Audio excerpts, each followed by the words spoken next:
할렐루야. 우리 귀하고 복된 주일입니다. 우리 예배의 자리에 나오신 우리 사랑하는 성도님들과 또 각 가정에서 예배하실 성도님들을 예수님의 이름으로 환영하고 축복합니다. 우리 곁에 계신 분들과 우리 반가운 우리 따스한 눈빛으로 또 두 손 흔들면서 우리 반갑게 인사 나누겠습니다. 잘 오셨습니다. 반갑습니다. 잘 오셨습니다. 반갑습니다. 오늘이 10월 마지막 주일입니다. 이제 2021년도 두 달이 채 남지 않았습니다. 저만 알고 있는 사실인 거예요? 다 알고 있는 사실이죠. 올해도 정말 금방 지나갔어요. 새해 시작할 때는 이거 코로나 때문에 어떨까 했는데 눈 깜빡하니까 정말 10월이 지나가는 것 같아요. 정말 시간이 금방 지나가죠. 그리고 이제 두 달밖에 남지 않았습니다. 올해도 잘 우리가 삶의 자리에서 잘 우리 세워갈 뿐만 아니라 2022년도를 우리가 준비하며 또 회복해야 하는 그 해로 우리 같이 기도할 수 있었으면 좋겠습니다. 우리가 10월은 우리 또 11월까지 우리 수험생들과 자녀의 진로를 위해서 우리 함께 기도합니다. 우리 나눠든 우리 수험 카드 또 힘이 되는 그 말씀 꼭 매일매일 같이 읽으면서 또 우리 수험생들의 이름을 같이 불러가면서 꼭 같이 기도해 주시기 바랍니다. 이들의 열심과 수고가 결실을 맺어야 하지 않습니까? 특히 우리 자녀들이 바라고 소원하는 그 길이 열려질 수 있도록 우리 부모된 자들이 21일 새벽 기도회를 각자 있는 자리에서 깨어서 기도함으로 응답받는 기쁨이 더해지기를 예수님의 이름으로 축복합니다. 우리가 교회 창립 36주년 감사 특별 사역을 은혜 가운데 잘 마쳤습니다. 그 첫 번째 시작할 때가 정말 얼마 안 된 것 같은데 벌써 네 번째 시간이 다 지나갔어요. 찬양 간증 집회로, 일일 부흥회로, 또 지난 금요일에 또 2단 예방 세미나로 정말 은혜의 순서들을 잘 보냈습니다. 그리고 참여해 주시고 또 기도해 주신 모든 분들께 감사합니다. 우리가 2단 예방 세미나를 특별히 준비하면서 어떤 일이 있었냐면 신천지가 교회에 찾아왔습니다. 예전에는 어땠습니까? 자신들이 신천지임을 숨겼죠. 그래서 그 말씀 공부가 다 마친 사람들에게는 우리가 신천지입니다. 이미 다 교회 끝냈으니까 아무런 문제가 없죠. 그 전까지는 숨겼는데 이제는 다 오픈합니다. 와서 하는 얘기가 뭔지 아십니까? 저희가 2단 예방 세미나 구리 이당 상담소 신현웅 목사가 이제 말씀 전한다고 하니까 이 사람이 어떤 자인지를 잘 아니까 와서 2단 예방 세미나 할 때 신천지 비방하는 말 하지 말라고 이렇게 와서 얘기하는 거예요. 여러분, 시대가 얼마나 악한지 아십니까? 거짓된 자들이 이제 진짜처럼 미혹하는 시대가 되었습니다. 한 번만 와서 들어보라고. 여러분, 절대 이 말에 귀 기울이지 않기를 소망합니다. 우리는 물리쳐야죠. 결코 인정으로 할 것이 아닙니다. 물론 그 영혼을 불쌍히 여기며 기도해 줄 수는 있죠. 하지만 그들과 말을 섞거나 저들이 원하는 대로 우리가 발걸음 옮기면 되면 우리가 그렇게 오염될 수밖에 없다라는 것이죠. 그래서 오늘 나눠드린 그 이제 삽지대한 자료 있잖아요. 그것만 읽어봐도 우리는 그 사단의 미혹을 물리칠 수 있습니다. 꼭 읽어보시고 여러분 자녀들에게 주변에게도 꼭 나누어 주십시오. 더 필요하신 분들 있으면 우리 로비에 다 비치되어 있으니까요. 다 가져가셔도 좋습니다. 그래서 이 어려운 때에도 우리가 신앙 지키기도 힘든데 이단들의 미혹에도 우리가 흔들리는 것이 아니라 오직 예수님. 우리 원로 목사님 때부터 우리가 가르치고 전파하며 치유하는 교회, 하나님 중심, 성경 중심, 저만 아는 거예요? 하나님 중심, 성경 중심, 교회 중심. 여러분, 이거 붙들고 나아가니까 그 강사 목사님이 그러시더라고요. 시온성교회는 걱정할 것이 없다고. 왜냐하면 생각해 보니까 강사 목사님 말씀하시는 게 우리 원로 목사님 때부터 우리 교회가 핵심 축으로 세웠던 거더라고요. 하나님 중심, 성경 중심, 교회 중심. 이것만 잊어버리지 않으면 우리가 흔들릴 이유가 전혀 없는 것이죠. 우리의 신앙이 하나님 중심, 성경 중심, 교회 중심으로 견고하기를 예수님의 이름으로 축원합니다. 위드 코로나 정책에 따라서 이제 내일부터 모든 예배는 백신 맞은 거 여부에 상관없이 전체 좌석의 50% 함께 예배할 수 있습니다. 이제 점차 회복되는 추세로 나아갈 것이고 교회도 그거에 맞춰서 우리의 예배와 또 우리의 모임들을 점차 회복하려고 준비 중에 있습니다. 여러분 같이 기도해 주시고 또 우리 참여할 수 있을 그때에 여러분 꼭 참여해 주셔서 이제 코로나가 이제는 핑계가 되지 않을 수 있도록 우리의 믿음과 우리의 신앙이 결코 하나님 보시기에 이제는 부끄럽지 않을 수 있도록 그렇게 우리가 믿음을 세워가기를 간절히 소망합니다. 우리 곁에 계신 분들과 다시 한번 이렇게 고백하겠습니다. 하나님께서 지키시고 도우십니다. 하나님께서 지키시고 도우십니다. 아멘. 우리가 계속해서 산상수훈의 말씀으로 은혜를 나누고 있습니다. 예수님께서는 이 산상설교를 통해서 하나님 나라를 이제 선포하시죠. 하나님께 속한 자는 어떠한 자들이냐, 그리스도인들이 이 땅에서 어떻게 살아가야 하느냐, 이것을 우리에게 말씀해 주고 있습니다. 믿는 자들의 성품은 어떠해야 하고 그 말과 행동들은 어떠해야 하는가 가르쳐주는 말씀이죠. 그러니까 제일 먼저 팔복을 통해서 그리스도인들이 갖춰야 할 성품에 대해서 말씀해 주신 것이고, 그리고 믿는 너희는 하나님의 자녀답게 어떻게 살아가야 하느냐, 너희는 세상의 소금과 빛이라. 부패한 이 세상에서 부패를 방지할 수 있는 자가 되어야 하는 것이고, 헛된 가치에 휩쓸리는 이 시대에 참된 가치를 품고 세상을 바꾸어 줄 수 있는 빛과 같은 자녀들, 본받을 수 있는 성도가 되라고 우리에게 말씀하는 것이죠. 이를 위해서 제일 우선되는 것이 무엇입니까? 내가 먼저 바뀌어야 되는 것이죠. 아멘입니까? 나는 잘하는데 네가 잘하면 돼, 이게 아니라 우리가 먼저 바뀌어야 되는 것이죠. 예수님께서 우리에게 너희가 나아가서 세상을 바꿔라 라고 얘기 안 해주셨어요. 너희가 세상의 소금이다, 빛이다. 너희가 바뀌면 너희 삶의 자리가 바뀌게 되는 것이다. 이것을 우리에게 말씀하시는 것을 잊지 않기를 바랍니다. 그래서 우리가 기도해야 합니다. 왜요? 내 힘으로, 내 의지로 되지 않는 것이기 때문입니다. 우리 고집이 있잖아요. 욕심이 있잖아요. 성질머리 있잖아요. 이게 다스려지지 않을 때가 얼마나 많습니까? 내 힘으로 안 되죠. 그래서 하나님께 부르시죠, 간구하는 거죠. 나의 마음도 나의 생각도 지켜달라고, 성령 충만해서 다스림 받게 해달라고. 그래서 예수님 성품 닮아가고 성령의 열매 맺어갈 수 있도록, 그렇게 내가 바뀌어지고 변화되면 내 삶의 자리는 내가 변화되는 것만큼 바뀌어질 수 있을 줄 믿습니다. 그런 은혜의 삶을 살아가기를 예수님의 이름으로 축복합니다. 그래서 우리가 어떻습니까? 더 사랑하려고 노력해야 하죠. 더 기도하려고 해야 하고, 내가 더 섬기고 수고하기를 우리가 힘써야 합니다. 우리 옆 사람에게 이렇게 한번 고백하겠습니다. 내가 더 사랑하겠습니다. 내가 더 기도하겠습니다. 내가 더 기도하겠습니다. 여러분, 이것이 은혜입니다. 이것이 은혜죠. 내가 더 할 수 있다는 거, 내가 주님의 은혜로 내가 더 헌신할 수 있다는 거, 이것을 잊어버리지 않기를 간절히 바랍니다. 당시 서기관들과 바리새인들은 이 율법을 가르치는 자이죠. 율법을 가르칠 때 어떻습니까? 이들이 행위적인 열심, 이 외적인 의에 치우치게 되죠. 이 단편적인 예가 무엇입니까? 하나님이 모세에게 가르쳐 주신 이 모세 율법의 플러스에서 그 율법을 보다 잘 지키기 위한 세부 수칙들을 613개나 더 만들어 두었다는 거죠. 그러니까 어떻습니까? 이 모든 것을 율법이라 규정하여 지키는 것이 하나님이 축복하게 주신 약속의 말씀이 짊어지어야 할 멍에가 되어버리게 된 것이죠.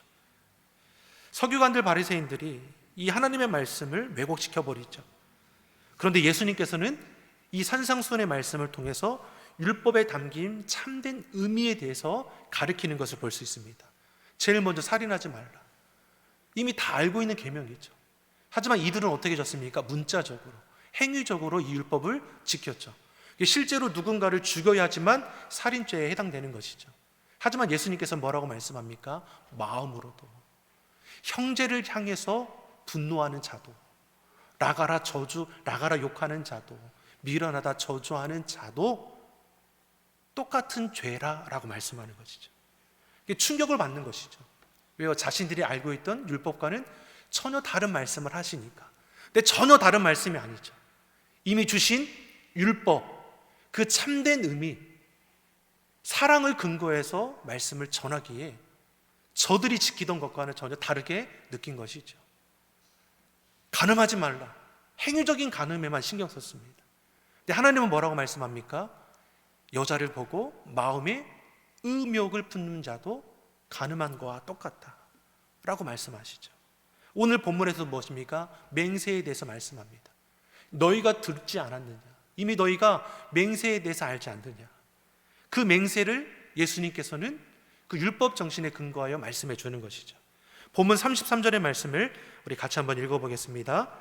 또 옛사람에게 말한 바 헛맹세를 하지 말고 내 맹세한 것을 주께 지키라 하였다는 것을 너희가 들었으나.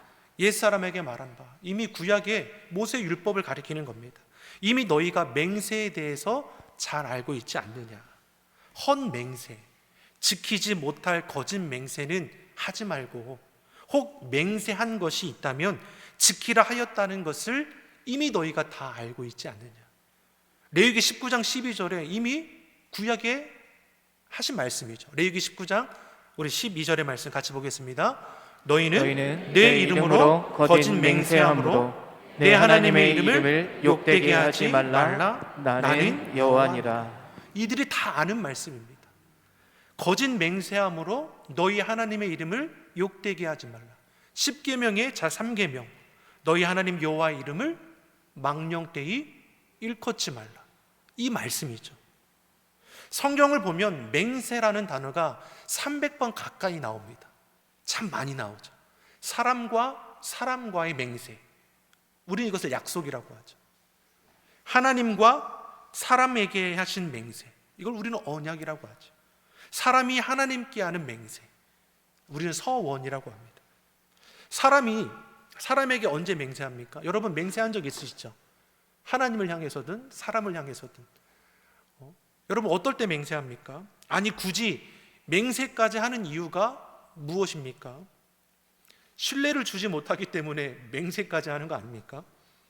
실제로 내가 믿음을 주는 사람이라면 우리가 맹세까지 할 이유가 없죠. 아, 저 사람이 하는 말은 믿을만해. 그러면 우리가 맹세까지 할 이유가 무엇입니까? 근데 그렇지 못하니까 우리가 맹세하는 거죠. 내 말을 믿지 못하니까 내 말을 믿게 하기 위해서 이제 맹세하는 거죠. 어떻게 보면 자신의 말을 믿어달라고 우리가 맹세를 통해서 떼쓰는 것과 같은 것이죠. 그리고 이런 맹세들은 어떻습니까? 대부분 잘 지켜지겠습니까? 그렇지 못하겠습니까? 잘 지켜지지 않죠. 예를 들어서 야, 내 말 못 믿어? 다음 달까지 갚을게. 내 집을 팔아서라도 갚을게. 우리가 이런 맹세할 때도 있죠. 부부간에 내가 또 당신에게 같은 실수 또 하면 내가 당신 자식이다. 여러분 이런 얘기 해보신 적 있으시죠?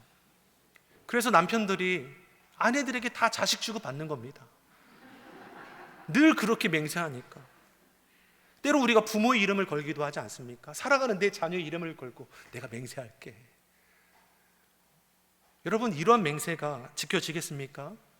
지켜지지 않죠.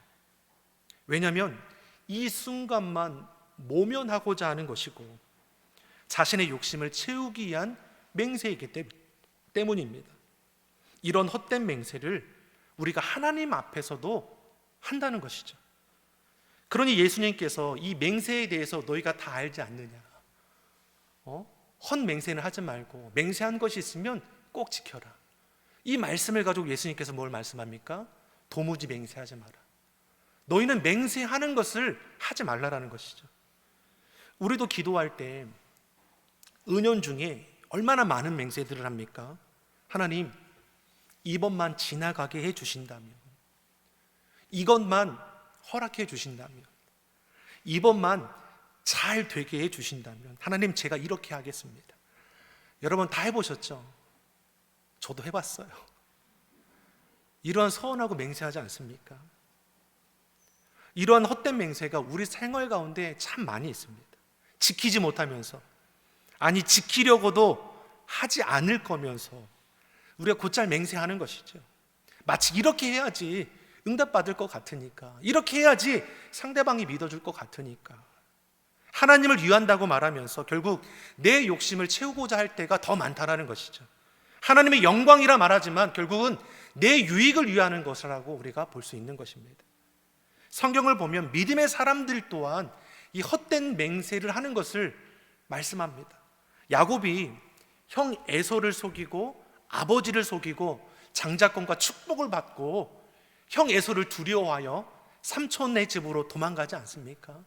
그 가는 중에 루스 땅에서 돌베개를 베고 자게 되죠. 처량할 수 있습니다. 근데 그때 꿈속에서 하나님께서 나타나셔서 야곱에게 무엇을 말씀합니까? 내가 너를 지키고 보호해 주며 너와 함께하며 아브라함과 이삭의 약속의 말씀을 이루게 하겠다. 하나님께서 축복의 말씀을 주시는 겁니다. 야곱에게 네가 어찌 형도 속이고 아버지도 속였냐? 에이그 이놈 자식 하면서 책망한 것이 아닙니다. 너가 이렇게 해야지만 네가 받은 복을 누릴 거다, 이렇게 명령하지도 않으셨습니다. 다만 무엇입니까? 하나님께서 내가 너와 함께하며 내 약속을 이루어 주겠다 축복해 주셨을 뿐이죠. 자, 그러면 잠에서 깨어난 이 야곱이 얼마나 기쁘겠습니까? 야곱이 할 것이 무엇입니까? 하나님 감사합니다, 아멘 하고 영광 돌리면 되는 거 아닙니까? 그곳에 제단을 쌓고 하나님의 이름을 송축하며 그 말씀 따라 나아가면 되는 것이죠. 그런데 이때 야곱이 하나님 앞에 서원합니다. 하나님이 서원하라고 한 것도 아니죠. 야곱이 하나님 앞에 서원합니다. 뭐라고 서원합니까? 하나님의 성전을 지을 것을 서원하고 내가 10의 1을 바칠 것을 서원합니다. 왜 이런 서원을 합니까? 하나님의 주신 약속의 말씀을 그대로 받으면 되는데 두려운 마음, 의심되는 마음이 그 안에 있었기 때문에 자기가 서원함으로 맹세하는 것이죠. 하나님의 조건 없는 축복의 약속을 받았음에도 이것은 무엇입니까? 불신에서 오는 헛된 맹세라는 것을 우리에게 보여주는 것이죠. 사사기 11장의 입다를 보면 이스라엘 사사 입다입니다. 암몬과의 전투를 앞두고 있습니다. 두려운 마음이 있죠. 근데 하나님께서 그 마음에 무엇을 확신을 주셨습니까? 승리에 대한 확신을 주셨습니다. 성경에 기록하기를 여호와의 신이 입다에게 임했다라고 했습니다. 여호와의 신이 입다에게 임했다라는 것, 다시 말하면 무엇입니까? 하나님께서 암몬 족속을 그 손에 붙이셨다라는 겁니다. 이미 승리를 약속해 주셨습니다. 승리가 보장된 싸움을 나가서 하면 되는 겁니다. 입다가 할 것은 무엇입니까? 하나님 약속하신 그 말씀을 감사하며 이스라엘 군사들을 독려해서 이미 우리는 승리했다, 두려워하지 말라, 담대히 나아가 싸우자, 그리고 승리하고 돌아오면 되는 겁니다. 근데 이때 입다가 하나님 앞에 서원을 하죠. 엉뚱한 서원을 합니다. 사사기 11장 30절 31절의 말씀 우리 같이 보겠습니다. 그가 여호와께 서원하여 가로되 주께서 과연 암몬 자손을 내 손에 붙이시면 내가 암몬 자손에게서 평안히 돌아올 때에 누구든지 내 집 문에서 나와서 나를 영접하는 그는 여호와께 돌릴 것이니 내가 그를 번제로 드리겠나이다 하니라. 아멘. 입다가 암몬과의 전투를 승리하고 돌아옵니다. 이미 보장된 승리입니다. 근데 아마 잊어버렸을 거예요, 자신이 서원한 것도. 근데 승리하고 돌아오는데 자기를 누가 기뻐 춤추며 맞이해 줍니까? 자신의 딸, 성경에 무남 동료라고 기록합니다. 입다의 맹세로 자신의 딸이 죽게 되는 거죠. 믿지 못하기 때문에 행하는 거짓 맹세로 인해 이런 고통이 따라오게 되는 겁니다. 이러한 맹세들, 구약에서 말씀하는 이런 헛된 맹세 하지 말고 맹세했다면 지키라는 이 구약의 너희가 아는 말씀을 가리켜 예수님께서는 뭐라 말씀합니까? 도무지 맹세하지 말라, 아예 맹세하지 말라라고 말하는 것이죠. 이 말은 무엇을 뜻하는 것입니까? 사람의 맹세가 얼마나 헛된 것인지를 말하는 것입니다. 사람의 맹세는 결국 자기의 욕심, 자기 교만에서 비롯되는 것이니 그러한 맹세는 애초에 하지 말라는 것입니다. 그런 맹세할 이유가 무엇입니까? 그대로 믿고 따르면 되는 것이고 그렇게 살려고 노력하면 되는 것이지 굳이 하나님의 이름을 앞세워서 누구의 이름을 앞세워서 맹세할 것이 없다라는 것이죠. 이미 맹세한다는 그 자체가 불신된 마음이 있지 않나라는 것입니다. 사랑하는 성도 여러분, 맹세는 하나님께서 하시는 겁니다. 하나님께서 맹세하셨죠. 우리에게 언약해 주셨습니다. 그리고 하나님께서 그 언약을 지켜주셨습니다. 지금도 지켜가십니다. 말씀으로 천지 만물을 창조하셨죠. 생육하고 번성하라, 땅에 충만하라 약속하셨죠. 그 약속대로 우리가 이 땅에서 생육하고 번성하며 땅에 충만하며 살아갑니다. 창세전에 이미 우리를 주님 안에서 택한 자녀로 삼아 주셨습니다. 주의 약속의 말씀 따라 우리가 예수님 믿어 구원받아 하나님의 자녀가 되었습니다. 하나님은 지금도 우리에게 주신 약속의 말씀을 이루어 가고 계십니다. 우리도 그 말씀이 어떻습니까? 따라가는 거죠. 그 말씀에 은혜가 되면 은혜 되는 대로 내가 수고하고 헌신하는 것이고, 부족하면 부족한 대로 내가 할 수 있는 것으로 주 앞에 나아가면 되는 것입니다. 하나님 앞에 나를 그럴듯하게 포장될 이유가 없습니다. 누구의 이름을 빌어가면서 내가 이런 사람이라 내세울 것도 없다라는 것이죠. 당시 서기관과 바리새인들이 하나님의 이름을 망령되이 일컬으면 안 되니까 하나님의 이름으로는 맹세하지 않습니다. 하지만 하나님의 이름을 대신할 것으로는 맹세를 했습니다. 자신의 말의 권위를 높이고자 하늘을 걸기도 하고 땅을 걸기도 하고 예루살렘을 걸기도 했다라는 것이죠. 그만큼 내 말이 권위가 있다, 내 믿음이 이렇게 크다라고 얘기하는 것이죠. 우리가 영화를 보면은 무슨 영화, 최민식 씨가 이렇게 대사하는 영화가 있더라고요. 너 내가 누군지 알았마? 내가 서장관마? 밥도 먹고 차도 마시고 뭐 사우나도 하고. 여러분, 이런 일들이 우리 삶의 자리에도 동일하게 있지 않겠습니까?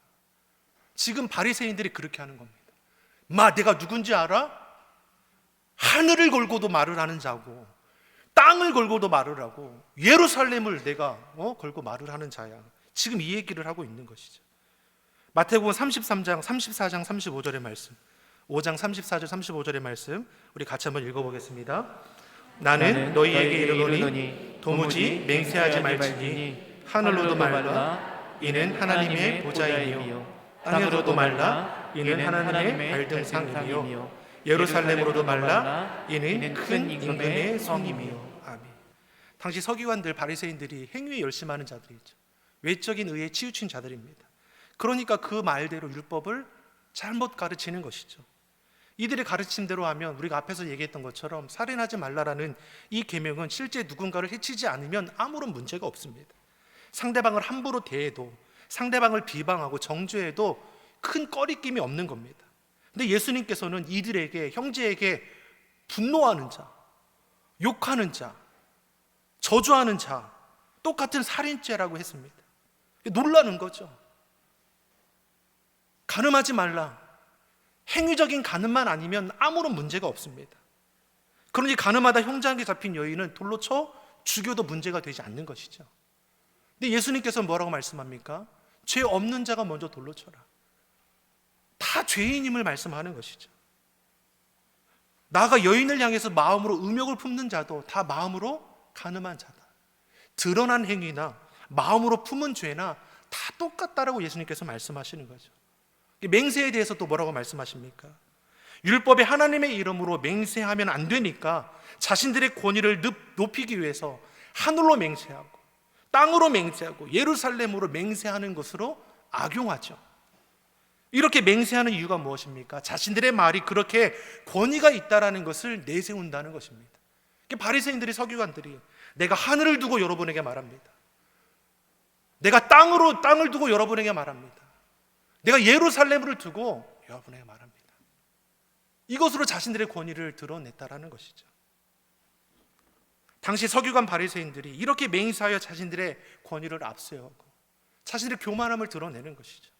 왜 이렇게 맹세합니까? 하늘과 땅과 예루살렘을 두 곳까지 맹세할 이유가 어디 있습니까? 하나님의 가르침대로 살면 되죠. 하나님의 말씀 따라 살아가면 되는 거 아닙니까? 근데 그렇게 하지 못합니다. 자신을 그럴듯하게 보이고 싶고 자신의 권위를 내세우고 싶은 교만과 욕심으로 결국 맹세하는 것이죠.